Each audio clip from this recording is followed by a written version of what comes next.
தூக்கி விடைபெற முன் வந்தாள். ஜேமிங் லேசாக நடுங்கும் கையை நீட்டினான். அவனது மனதின் உணர்ச்சியையும் பிரிந்து செல்வதற்கான தயக்கத்தையும் மறைக்க முடியவில்லை. ஜேமிங் உடனடியாக தன் கையை இழுத்துக் கொண்டான். தன் கடந்த கால தொழிலைப் பற்றி பேச மறுத்துவிட்டான். ஏனென்றால் ஒரு காலத்தில் திறமையான குத்துச்சண்டை வீரன்.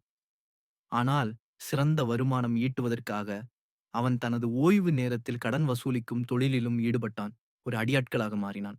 ஒரு வன்முறைமிக்க கடன் வசூலின் போது அவன் ஒரு கடனாளியை விரக்தியின் விளிம்புக்கு தள்ளினான். பயத்தில் அந்த நபர் தனக்கு தானே தீ வைத்துக் கொண்டு உயரமான கட்டிடத்திலிருந்து குதித்தான். ஜெமிங் உடனடியாக அவனை பிடித்து காப்பாற்ற முயன்றாலும் கொழுந்து விட்டெரியும் தீ அவனை கையை விட வேண்டிய கட்டாயப்படுத்தியது. இதன் காரணமாக அவனுக்கு 4 ஆண்டுகள் சிறை தண்டனை விதிக்கப்பட்டது.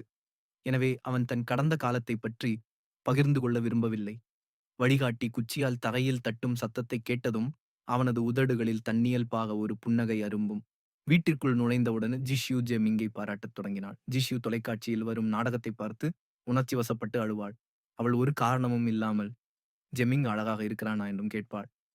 தொலைக்காட்சி முடிந்ததும் ஜிஷ்யூ மிகுந்த மகிழ்ச்சியுடன் கிளம்பினாள். ஆனால் திடீரென ஒரு கார் அவளை பயமுறுத்தியது.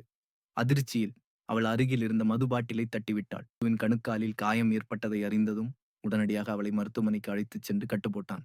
ஜெமிங் அவளை வீட்டுக்கு கொண்டு செல்ல முன்வந்தான்.